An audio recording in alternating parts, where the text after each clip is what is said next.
Welcome to Flourish, the podcast for faith-driven mompreneurs who are ready to release overwhelm, create sustainable, healthy habits, and build purpose-driven businesses aligned with their faith, family, and vision. I'm Stephanie Book, a transformational mindset, wellness, and business coach. I'm here to equip you with the tools, mindset shifts, and encouragement to help you flourish. If you're ready to grow a thriving life and business while staying aligned with your faith, purpose, and priorities, you're in the right place. You are worthy and capable of living a full and flourishing life. Success isn't just possible, it's meant for you. Let's dive in. Hey there, and welcome to the Flourish Podcast. My name is Stephanie, and I'm so glad that you are here. Today, we have a special guest with us. I'm so excited. I love being able to have some friends on and have them share a little bit about them and the way that they can share what they have learned and how it can help you as well. And so I'm so excited to have Rebecca Misek. I should have asked, is that how you say it? Last name? Misek. Misek. Oh, I should have asked. I meant to ask you that before. But she's the founder of Arrow Edge Coaching. She's a dual certified leadership coach, ordained minister, and a total powerhouse when it comes to helping high achievers become impactful, heart-centered leaders.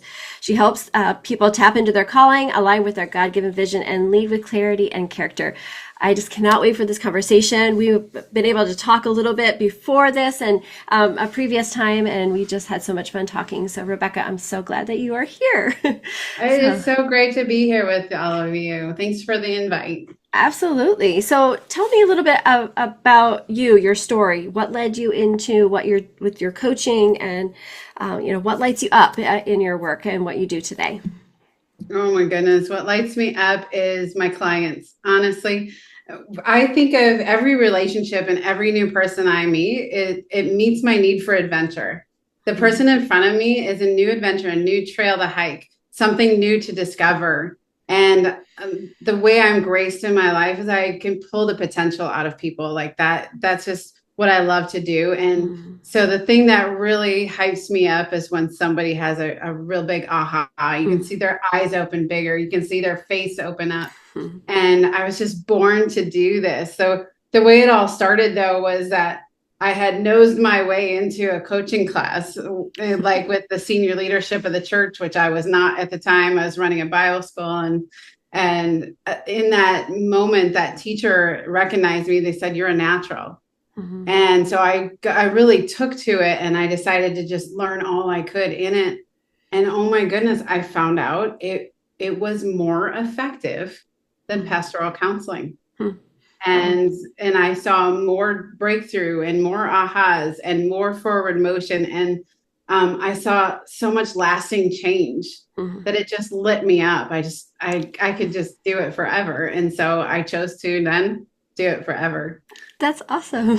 I love that. How wonderful to have that be spoken into you as well, for someone to recognize the talents and the gifts that you have and be able to speak that over you. And then you took that on. You didn't like, nah, I don't have it, but you thought, well, what if, so I love that you did that. That's awesome. So I know that you maybe describe yourself as, you like to help people through those moments of breakthrough, through moments of defeat or burnout. So tell me a little bit about, you kind of said you like their wins, but tell me a little bit more about that. Yeah, I've noticed I'm sick and tired of seeing leaders not be able to play the long game. And so I really embarked on this journey a while back of what does it really mean to do the work that we need to do ahead of time? Before we write our book, before we launch our podcast, per se, before we open our church, our new church, or a ministry or a business, before we do that, what would it look like if we put in some work to make sure that we can really play the long game well? And I've noticed, I have just so noticed in life that if we can really get in charge of our mindsets. I talk about the unshakable life, and the unshakable life for me is defined by what if I could be totally myself inside my identity where my circumstances don't shake me anymore. And I've really found that to be the case of, be totally transformed by the renewing of your mind. And when we do that, when we change the way we think, change the way we navigate in the world, I really help people to wear their real self without the masks. And when we can do that, and we can be authentic and be really solid and confident inside of ourselves. It's so interesting how, life has pain, but, pain is inevitable, but suffering is a choice. And so my goal in my heart is to end that suffering side through gaining unshakable life. Right. Oh, that's beautiful.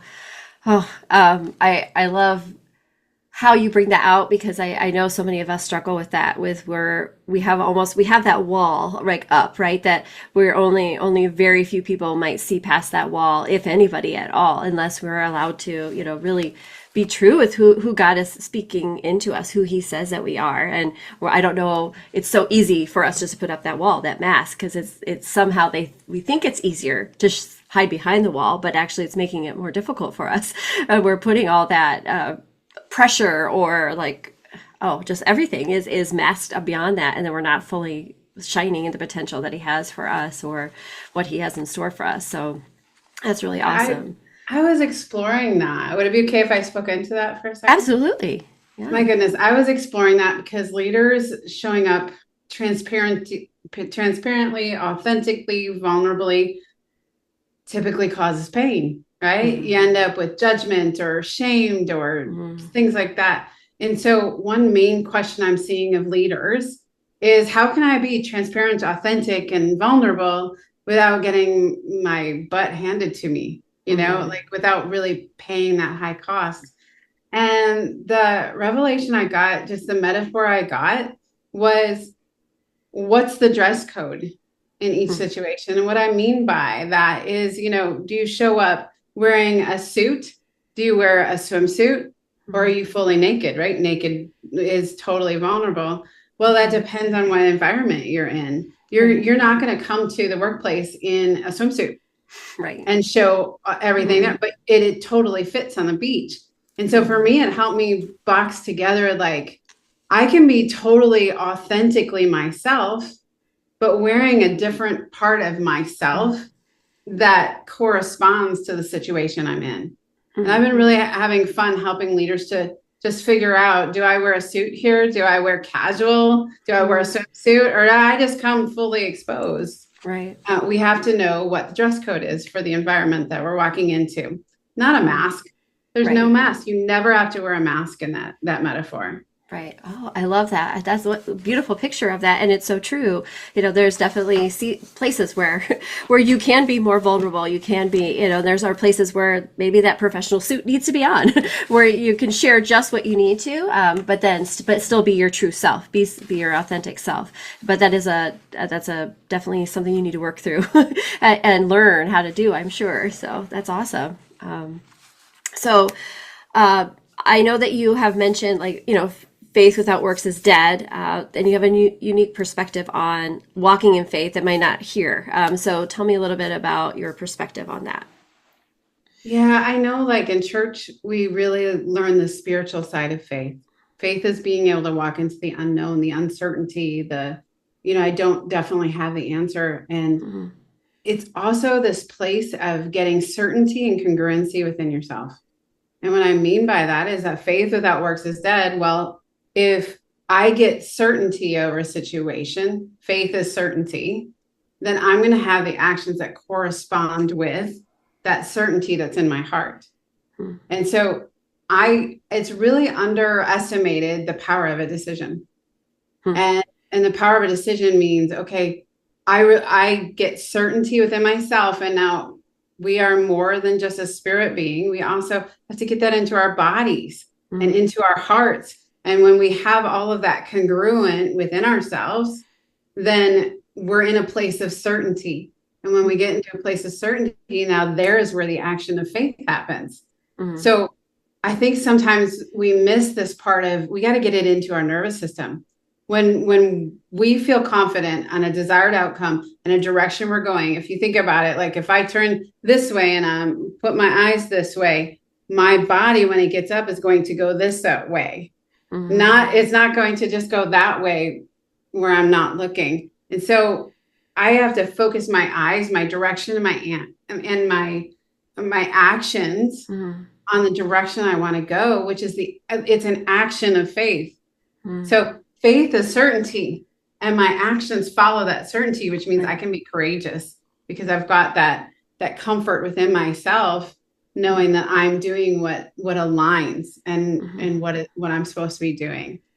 And so I've had a lot of just real breakthroughs and understanding that certainty has to be put in not just my spirit, but my body and my heart too. Does that make sense? Yeah, it does. Yeah, I like that picture of that. It's new for me to hear it in that way, but I think it makes a lot of sense. I think that I like the whole your full body, and I went to a training. I'm trying to remember his name, but he wrote a book, and the 15 commitments. The 15 commitments, that's a short and is a long one, but he was talking about a full body. Yes. He was talking about like the full body. And that's the closest thing I can think of, like that makes sense to me. And, I'll put that book in the show notes because it's a super good book. Jim Dethmer, that's his name. So he wrote the 15 commitments of the unconscious leader. I don't remember. I'm going to mess up the word, what it's called, but it's a really, really good book. And we went to a training, and he was talking about that, a full body yes, and having us work through. He kind of had some people come on the stage and experience that, like kind of through those barriers that we're putting up for ourselves, and then realizing like having that courageous action that you're talking about and moving into that, because you have the faith, but there still has to be action that takes place. And I think sometimes we pray and we think we're just going to give it to God, and it's important. We're going to give it to God, but we still have to take steps of action. We still need to move forward, because if we don't take those steps, then we're just sitting. We're not, that full body isn't going in, like it's not aligning with what you say you're going to do. So I love that. That's awesome. So yeah, beautiful. So I know that you've talked a little bit about how important it is to process emotions and lean from a place of unity and integrity. You've kind of talked a little bit about that. So what does real unity look like in leadership? How would you hold space for people when it's even hard to love them? So there's a lot of questions in there, but I'd love to have your thoughts on that. Oh man, there's a lot of thoughts. Okay, so that topic of unity is one that I wrestled with for a good 3-year span of time. Like I just wrestle with it with God and continue to ask him, what is unity? And, John chapter 17 talks so much about unity, but it was such an interesting thing. I was with this group of other leaders, and they were like, we're all about unity. Look, we're doing this together. And they would make this outward expression of what they thought unity looks like. And then I was behind the scenes because I was one of their group of leaders, and I was watching how one of them would go out and speak and the others would critique what they were speaking about. And they would put each other down, and they were competing. And it was such an interesting thing that it drove me into, okay, this is not unity. Right. This is not unity. I'm like, what is unity? And what I really came to after 3 years of wrestling, like really show me what this is. It's so interesting. When we show up absolutely in our identity, like fully ourselves, bringing our full selves to the table, it causes unity because we're playing our part. We're not trying to play somebody else's part. We're not wearing a mask. And that was kind of what it says in John chapter 17, where Jesus is like, let them be one as we are one. Jesus honors the Father and Holy Spirit, and they all come together as one, honoring each and every role. And so it's interesting, like I've seen churches could get into unity in this way of understanding, like Joel Osteen's church. It's all about evangelism. We don't criticize him. He's got his own niche per se. And then maybe another church, they really major in doing food pantries, or maybe they really major in this aspect. Instead of we criticize that, we actually say, oh, that's a part. This is all a part, and they all come together to form a whole. And none of us is a whole in and of ourselves. So for unity really came alive with me when I realized that unity was actually getting solid in who we actually are. And again, wear your real self without the mask, and it'll cause unity. It really will. It'll cause unity around you because you get open to, I'm not worried about somebody else and what they're doing, or, comparison is a thief of joy. I'm not comparing anymore. I'm just like, how can I bring my full self to the table today? Mm-hmm. And that can bring such a beautiful unity. Absolutely. It talks about like in scripture where there's all the different parts of the body, right? They all work together. They all have their own part, right? So that makes sense where unity should be coming together with all those special parts into one, rather than that comparison is a big part, or that judgment that comes in, and pride gets in the way. So all those things that get in the way. But if we are unmasked and we are truly authentic who we are, we're playing our part very well, and then we can come together in unity. So that's really cool. I've never thought of it that way. So that's really cool. So how do you hold space? Like I wanted to follow on that. Like, how do you hold space for people when it's hard to love them? When you're showing up with your full you, but then you have somebody that's just not, they're not about, they've got the mask on big, and so how would you handle leadership through that kind of situation? Yeah, that's a really cool question, because there's three things in my life that have been one of those tent pegs. That's like years of like asking the Lord. There was another set of time where I'm like, what is love? Like, really, what is love?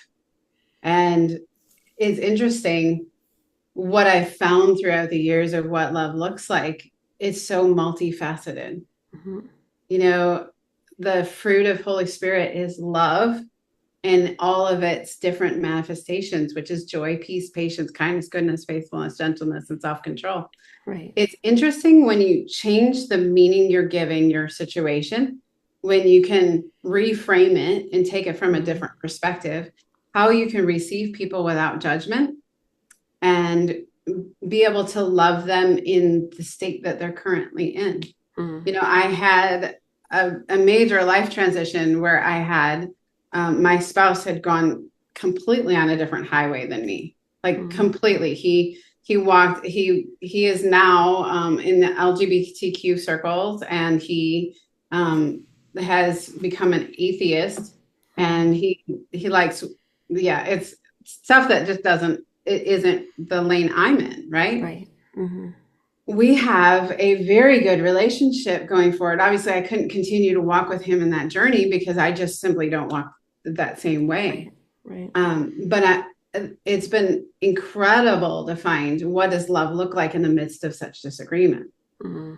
And what I've found is that, first of all, I have to understand that everybody has their own map. And so I don't take it as personally when I look at them and say, well, that's what was modeled for them growing up, and that's the map they're working off of, and I can respect that. Obviously, I'm hoping like there's always another level. There's upgrade after upgrade after upgrade. You never done growing, right? If you're growing, you're dying. Right. If you're not growing, you're dying. Right. I'm like, if you're not growing, you're dying. You have to always be growing. You have to always be expanding. And so you realize that people are operating on their own maps. And they're walking their own journeys. And honestly, I've been able to have compassion and love for people, because I know that a lot of times there's something that happened earlier in life that causes their perspective to be that way. So my sister-in-law explains it really well. It's called Q-tip, quit taking it personally. It almost never has anything to do with you. Right. It really doesn't. And to know that, and to be able to be like, well, I'm not going to demand my way. I'm going to, bring myself to the table and do what I need to do. But also, I think it was Robbins, her last name, Mel Robbins. She said the best. Let them. Let them. Embrace them and let them. And when we do that, when we receive people for where we're at, it's so easy to love people, even in the midst of disagreements. And and that's huge disagreement for us with children and all the things, but to be able to just receive somebody as they are and love them no matter what, it's such a gift to be able to do that. I think that that's one thing I've been known for. I think it's interesting just what God did in my life through learning to love, through people who have betrayed me, people who have completely slandered my name and things like that. I've learned to first go to love. Mm-hmm. But love doesn't always look like passivity. It's not passivity. Mm-hmm. It's not just sitting back and taking it as it is, but it really continually points back to that unshakable life. It's being so solid inside yourself. You know what is you, what isn't you. Mm-hmm. You know, in 2019, I had just some devastating things happen. And it made me dive into my identity to the point that I got really solid. Mm-hmm. And I know what is me and what isn't me. So when somebody accuses something, I go, okay, sure, because I've done that work. Right. So it's like, what would it look like for you to actually dive in and know exactly who you are, what really is you? Because a lot of times it's that doubt that creeps in of like, oh, did I really do that? Or did I do that? And we're constantly questioning ourselves, and then we're giving the energy of that. Right. You know, and so it is interesting, this idea of like understanding that people are just living off their own maps has really helped me to separate my own heart from what they're handing to me. Mm-hmm. You know, and I can take a lot of offensive things and say, okay, well, let them. Right. And I can just leave it at that. And it's really helpful when I've done that, because I can operate in just constant forgiveness instead of like, because forgiveness is a choice and healing is process. Mm-hmm. So I make the choice of forgiveness like immediately. It's easy now because I know it was never against me. Right. It really was. And the other thing I can ask myself is like, is this really about something that's happening right now? Right. Or is this really something that's hitting something from me from the past? Right. Because the quality of your life is matched with the quality questions you ask yourself. When you ask yourself really good questions, it changes the quality of the life you're experiencing. Yeah, for sure. Yeah, there's a great book, Change Your Questions, Change Your Life. I read many years ago, and it's very true. And I think when we focus on what we can control and not what we can't control, we get to choose how we're going to handle a situation. We get to choose the criticism that we hear, or choose, even those out, like the lashing out or something that we might receive from somebody else. There's definitely other things connected to that, and most of the time, most likely, has nothing to do with us, but it's something that's triggered in their mind, lies that they're believing in their mind, and they're defensive or whatever it is. There's so much more to that. So following the example, like of Christ, of loving them first, and it's not always easy. It's not, and it is a learned skill, to be able to take that and then knowing who you are and who God's made you, and fully understand who you are in Him, then you're able to, have the armor up, you're able to have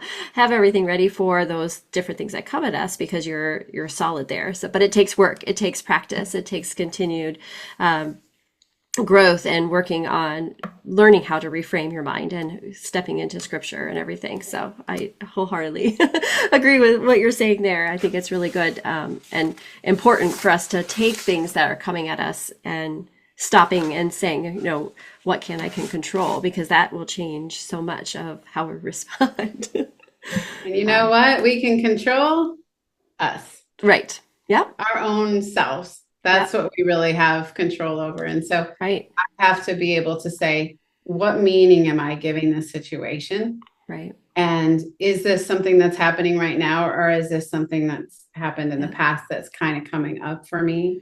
I have to decide, how am I going to respond physically as well? A lot of times in the faith realm, we forget that our bodies hold all of this. Yeah. And so emotion is energy, and energy is life. And so fear has a ton of energy on it. Mm-hmm. And so sometimes we're like, don't be scared, don't be scared, don't be scared, don't be scared. And meanwhile, we have to get that all out of our body and just get moving, jump up and down, just shake it off. And then process that emotion, and then let it move you into positive action. Mm-hmm. Right. Yeah. Yeah. And sometimes just having that pause, because I think it's within 60 to 90 seconds, that emotion has its Yeah. time to rise and fall. So if we give ourselves that time, breathe, take a drink of water, do something before you're speaking, before you're lashing out, a lot of times that emotion will come and fall. And then you're like, okay, now I can focus on what I want to do next. So, but again, it's just learning how to do that and making it a priority to learn how to do that. I think that's important. So that's good. This is good. It's huge. It's awesome. Hey friends, I hope that you're really enjoying this interview with Rebecca Misek. I know that it has been such a pleasure to be able to speak with her, and I hope that you are enjoying it as well.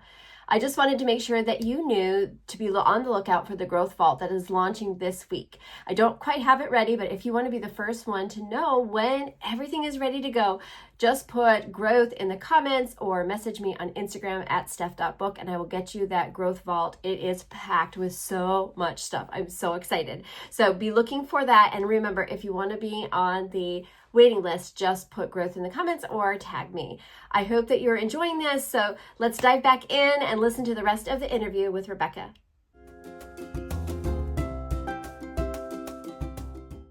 Your business is built on the idea that we're not here to play small. And I really think that's important, especially for people that, I serve and the people that are like listening to this podcast. What do you think are the top mindset shifts we need to embrace to build something that truly lasts, since lasting is so important to you in the business world, but even in anywhere that anyone's listening? What would you say to that? Yeah, I think that one of the major things is resolving the incongruencies in your heart, because those are those things that it's like, you know what you need to do, but there's something inside of you that's stopping you. And sometimes we try to almost bully ourselves to just go do the thing, which sometimes that's good to push through fear into that growth, right? But a lot of times, if we can be just aware of what is internally happening within myself that is not congruent with the results I'm wanting to see, and how do I resolve that incongruency? I think that's really huge, because you think about it, put business leaders on the line here. If you're a business leader out there, if you have maybe a home business, I know mompreneurs, right? And so if you have a business, well, the stronghold on any business, the chokehold on any business is the skills and mindsets of its leader. And 80% of that is mindset. And so you can know now, not as an identity, you are not a bottleneck. Because I made a mistake. I go, oh my gosh, I'm a bottleneck. No, that's not true. But the thing that is holding my business back are those incongruencies, are those mindsets, are those things that I haven't resolved within myself. Right. And so to be able to, it's been said to me before, you can't read the label on your own jar. And I think like we as coaches, we also need coaches. Mm-hmm. And it's really important that we do this with other people around us that can help us see where are these incongruencies that are actually holding us back. Because it's like, sometimes I'm like, why, we get passive as Christians. Sometimes we're like, why isn't God doing this for me? And if I think back as a mom, I'm like, how many times are my kids like, why isn't mom doing this for me? And I'm like, because you, in order to grow into a successful adult, need to learn to do this yourself. What kind of father would we have if he was just making stuff happen for us, right? Right. But what he's wanting us to do is get into that place of trust, get into that place of congruency, get into certainty, which looks like faith pouring out, and then actually take those actions. So we have to get past those things like tall poppy syndrome, or imposter syndrome. Imposter syndrome comes, and that's a big lofty word for just saying like, I'm too afraid to play really big right now, so I'm going to stay small. And then I'm going to call it like, oh, God didn't do that for me. Right. And the reality is I've been passive. I've been sitting passively waiting by for God to do something that he's asked me to do, or that I'm totally empowered to do myself. Right. And so that's a huge thing to work through. If I can encourage any of you mompreneurs out there, listen, we have to be able to self-assess, what is my responsibility? And what is a massive action I can take? Like I want my clients through this all the time is like, what is the result you really want? What is the result that you're looking for? Clarity is everything. Get really clear on your result and then attach really strongly to why do you really want that result? Why is that important to you? Right. And then we've got to, this is key. It's not, oh, God's going to make this happen for me. It's what's the action I can take right now, today, to be walking towards that desired outcome. Right. And so we do that. You start gaining like these little steps done day after day after day add up to massive action and massive results. Yeah. And so if you can just take that little, what is one thing I can do today towards my desired outcome, it'll change everything for you and you'll get out of your own way. That's what I love to do is look at the deeper issues, the deeper roots of how do we help you get out of your own way to really have that success that you always wanted to have. Oh, I love that. Yes. And I think anyone that's normally listening will recognize that language for sure. I'm always talking about the little millimeter steps that you could take, just those little tiny steps, like then they add up. And so I think we need to have sometimes these big, massive steps of action. And sometimes just those little steps that are giving us more confidence, helping us have more clarity. And then the picture will come, like the results will come as we move through. But there's definitely things that we need to take care of on the inside too, that is stopping us from taking those actions. So there's so much there. We have lots of work to do, but it's fun. And it's actually so, relieving or exciting when you step in and you start working on that. It becomes contagious and you just want to learn more of how you can grow and how you can change when you step into it. But it might be scary at first, but again, one little step moving in and you'll start seeing that momentum. And then you're like, okay, this is good. I'm seeing some change. So that's awesome. So what does legacy look like to you, especially for women building their business with faith at the center? You know what? I want to show up to serve more and love more and to be present more. To me, those purpose-driven outcomes drive me so much more than the dollar outcomes, right? I mean, obviously, we all want to make finances. We're entrepreneurs, okay? Sure, like, we all need to be, because for me, that's something that's going to bless and provide for my kids and my husband and my family, right? Right. But deep at its roots is showing up to serve and showing up to love and showing to be really present. There's got to be a really good why. Like there's this lady I know, she sells makeup. Okay. And so she goes, how old you are is your problem, but how old you look is mine. Right. That's funny. And so she gets these taglines and these creative things that draw out like as she's going because she wants to help women to feel beautiful no matter what age they're at. And so to me, man, how can I over deliver is really a question that I'm continually asking. Like when I'm launching a new product, a new service or putting something together, it's like, what does over deliver look like in this context?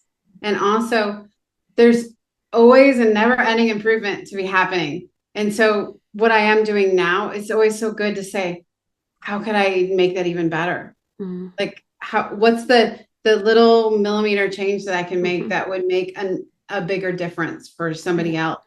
Yeah. When I was younger, I used to work in a doctor's office and they would say, man, we'd be doing so well if we didn't have any patients, meaning patients cost trouble. Right. But the reality is we're here because of the people we're serving. Right. We're here because there's a passion that was born in your heart. There was an idea that came to life. There was some sort of revelation that is beginning to breathe out of you that you're called to step into.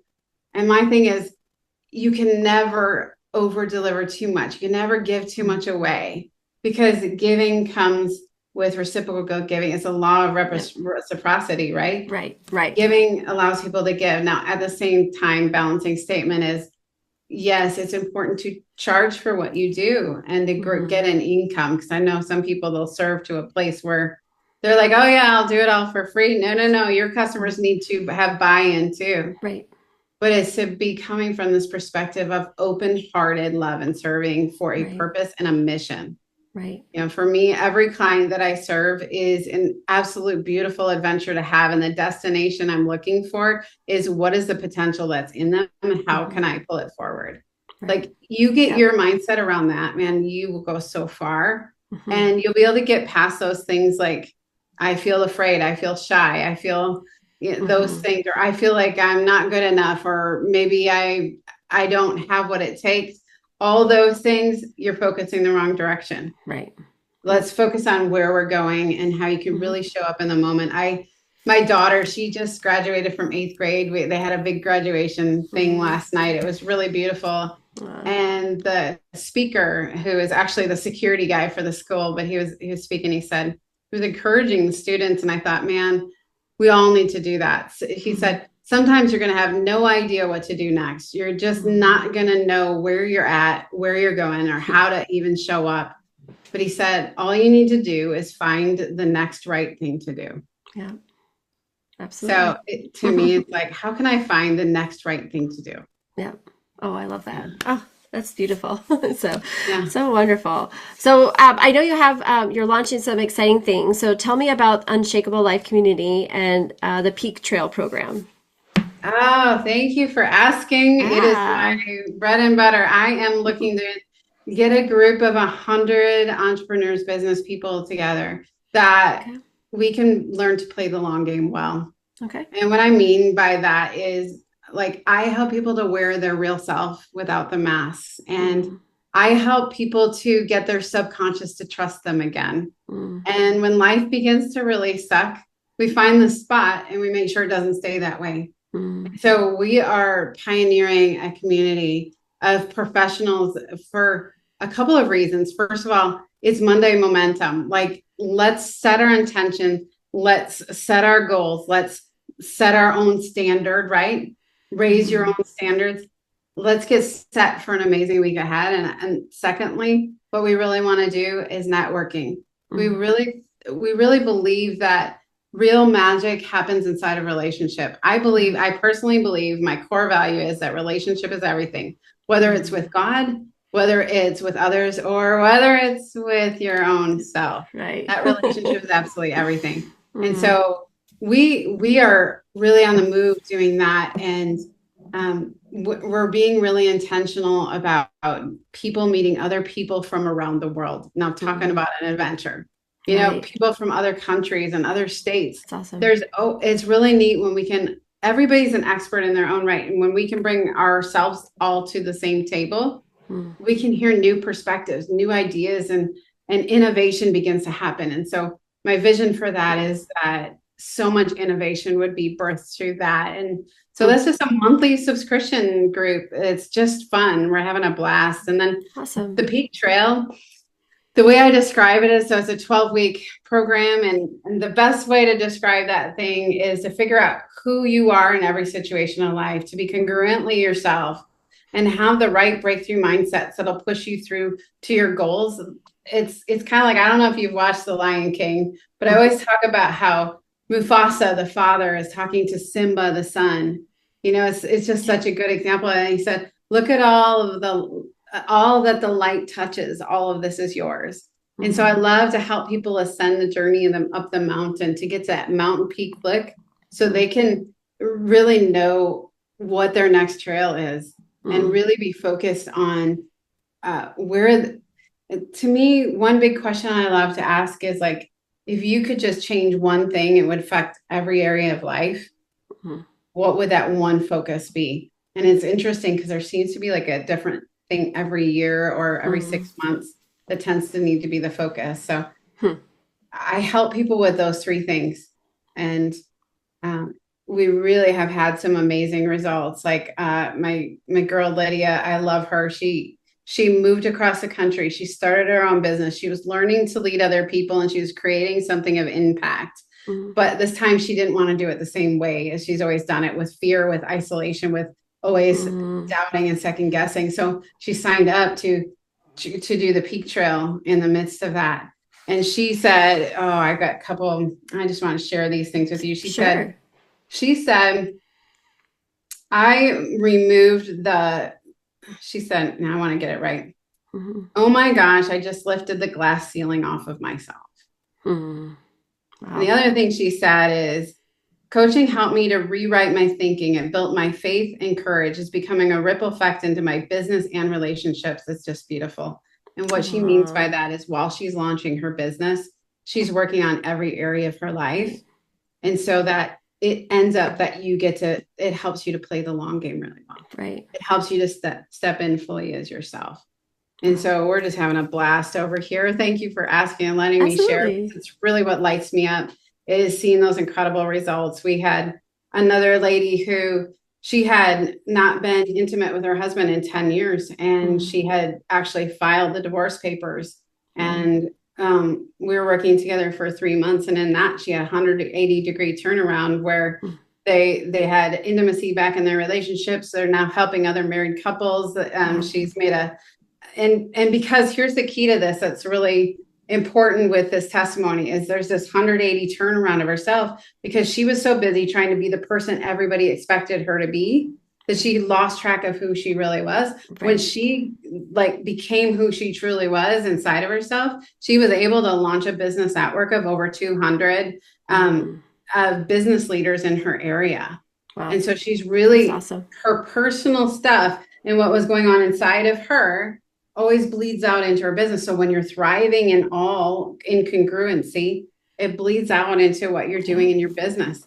And so I just really encourage everybody who's listening out there, guys, work on the holistic side of yourself, your body, soul, and spirit, everything put together as one. That's unity within yourself. You do that, it's going to reflect in your business. It really is. So yeah. That's wonderful. Well, that's what powerful testimonies. And it's just, just a few months and just a few ways of stepping in and doing the work can make such a difference when you're having a guide. Coaching is so important. It's been a big part of my life, and I love being able to coach others. And I know that is for you too, because that it's okay to ask for help. I know that if I hadn't raised my hand for help, I wouldn't be where I am today. And so I just did a reel about that a couple of days ago because it's true. It's so different if I hadn't made that one step and said, hey, I need some help in this area. And it's okay to do that. I think we put such a stigma on oh, I should just figure it out myself. But no. You want to go the slow route, sure. Right. Yeah. So, that's why I love being able to do this podcast. Is I love being able to share the things that I have learned. And maybe it'll help someone along the way, just one step further. One little step that I know might help somebody else forward. So I love that. It's beautiful. So I have a coach. I'm a coach. I have a coach. Everybody should have somebody like that. Absolutely. That's not your direct family, that's got a bias, that's known you your whole life, or your buddies. Yep. It's really good to have somebody that can help read your label on your jar that's specifically geared to help you succeed and only helping you succeed. My soul, and I know this is with you too, Stephanie, is our sole desire for your outcome. It's only about you. Right. And we have no other motive. And that's what's really cool when you work with a coach is we're just here for your success, your desired outcome, for you to win. And it's nothing to do with us. Whereas the people around you a lot of times is, well, what's in it for me too? Right. This is really cool because we can get to the thing behind the thing and really get you pushing forward. And Stephanie, I think you are a phenomenal person and a great leader and guide. And it's just such a blessing and honor to get to be in a room with you and have conversations like this. Oh, I've absolutely, this has been so much fun. And I said our conversation we had when we first kind of met, we just clicked right away and we just talked. I think over an hour, I think we just chatted. So it's just been so good to get to know you. And I'm excited to continue to watch you and support you and all that you're doing as well. So before we go, let's I would love to hear just one thing that you would really enjoy, something that has maybe nothing to do with business, but just something that just brings you joy every day. I'd love to know what that is. Oh man, for me, it actually is intentionality. I put into a practice in my life of gratitude. And what I do is every day I just take 10 minutes and I sit and I think of 3 things I can be grateful for. And it needs to be I'm more than I'm just grateful I'm alive today, right? It's the little treasures. Last Saturday, I got to see a woodpecker pecking the tree, but he was really, really close to me. And it was cool to get to watch him and see him really up close and enjoying those moments, the smile on my daughter's face when I give her a Reese's peanut butter cup, or, finding those little and the big moments to really be grateful for. And then imagine my outcome, like in real life, and really get that in my mind and my heart. I just make that a practice every day. And it's really cool that when I did that, like gratitude is really underestimated. Like we don't, okay, yeah, I'm grateful, right? I'm thankful. Right. Thank you very much. But if you really make that a part of your DNA, it was interesting because, our own internal conversation can be very negative. Like the stats, like over 80% of your own internal conversation is going to be negative. But when you start out the day and you actually sit there with, what's that little thing my pet bird did that was just so cute? Or what's that little sweet joy, or the sun on my face, or, just the amazing thing is that I have a heart and it beats without me asking it to. Right. It was just given to me. And when I do that, it was really cool, is making a practice of that. Now, these memories that, I have negative memories in my past, right? But these really positive, beautiful memories of my child and my past started coming back to me in floods. And I was remembering, like, my dad, when I was really little, like second grade, I would run across this bridge that felt so big in the playground, and he would chase after me, and I had totally forgotten that. But when you're sitting there looking for those little things, so for me, it's like, what's the little thing? What is the small little kiss from God that I can just be grateful for today?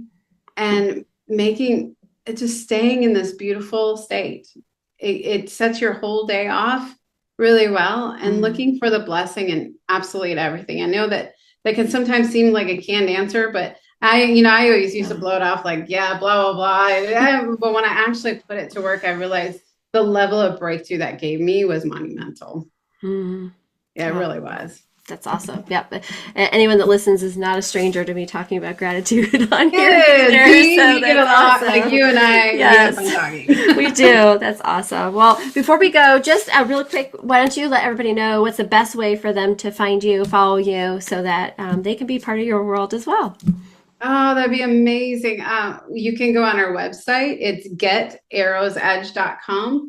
Or you can even email me directly. It's Rebecca@getarrowsedge.com, or DM me on Facebook or DM me on LinkedIn. I would love to connect with you, cheer you on, serve you in any way we can. Awesome. Well, thank you so much, Rebecca. This has been so much fun.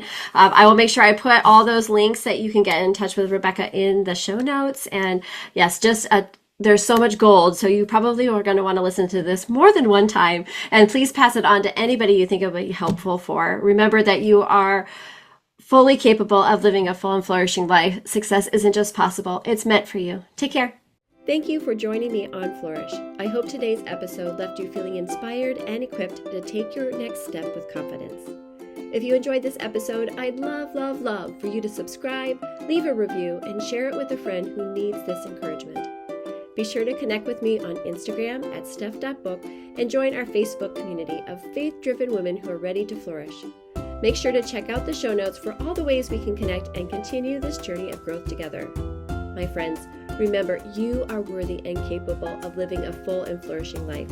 Success isn't just possible, it's meant for you. Take care.